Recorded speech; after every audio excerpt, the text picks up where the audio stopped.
Well, hello everyone. I'm back home. I'm just doing a quick post-match review of that game. So Newcastle United 3, Bromley 1. We're safely through to the FA Cup fourth round. Now, there was 9 changes to the team today. The only players who retained their place from the win at Arsenal on Tuesday was Martin Dubravka and Joe Linton. To be honest, I'd say overall Joe Linton was my man of the match. He carried me through that first half. I am happy we're through. First half was a tough watch. Again, I've always cautioned patience in these type of games. 12th in League 2.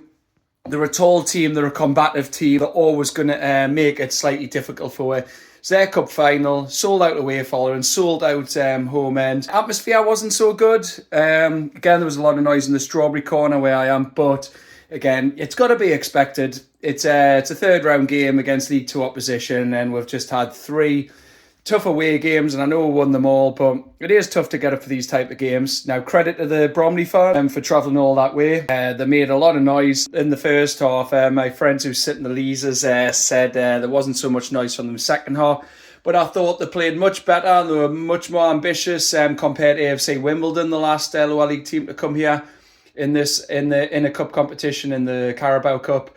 And it was a great away following. It was certainly more entertaining game than that 1-0 when Shaw scored the pen.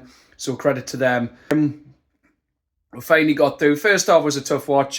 We didn't deal with their long ball or the second ball. And fair play to the player who scored their goal. I can't remember who it was, to be honest. Yeah, it was a good finish to make it 1-0. So we didn't close that strike down too well. I don't really blame Dubravka. It's a good finish. We didn't close the shot. So that made it 1-0. Made it a little bit of a tricky, difficult watch. With all the changes, we struggled to get going. It was ragged, slow, pedestrian at times. We were trying to walk it in. Now, poor players, it shows we lack of depth at times. Now, Kelly started poorly and struggled, but he grew into the game, so fair play to him. Trippier had a good first half, so did Target, but they faded second half. Target and Tell's been out for about 18 months.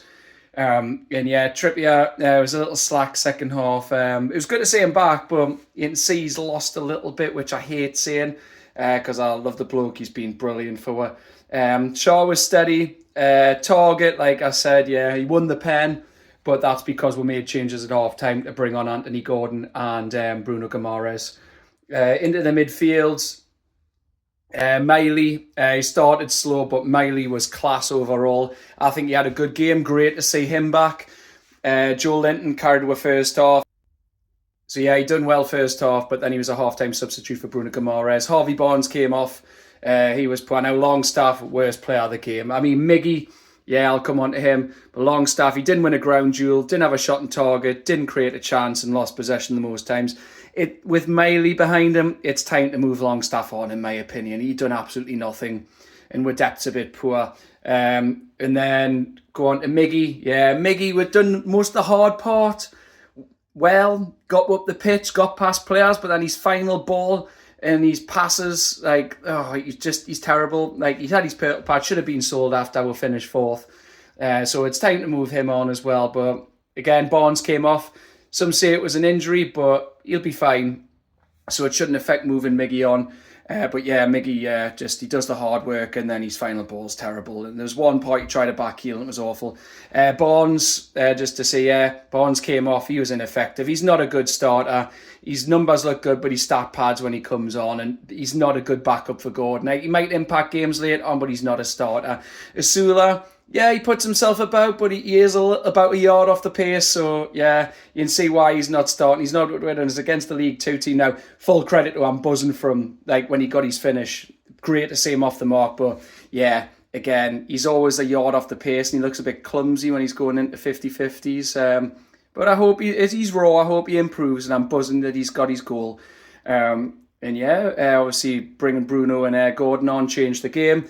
Fair play to Dubravka. Like I said, he wasn't to blame for the goal, but it was great to see him getting love and support from the East Stand and Milburn and the Strawberry Corner, from what I could hear. And we're saying we want you to stay. Again, at least till the summer, we'll feel much better if he does stay. So hope that's the case, and it looks like he will.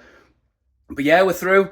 Gordon changed the game when he came on. and brilliant pen. Well done to Target for winning the pen, and then Asula's finished. So yeah, job done. But Bromley made it tough, but they're always going to fade, and I don't care if you have to bring your big hitters on to win the game. All that matters is after so many third-round exits, we're through. Job done. And we watched it in the Junction after.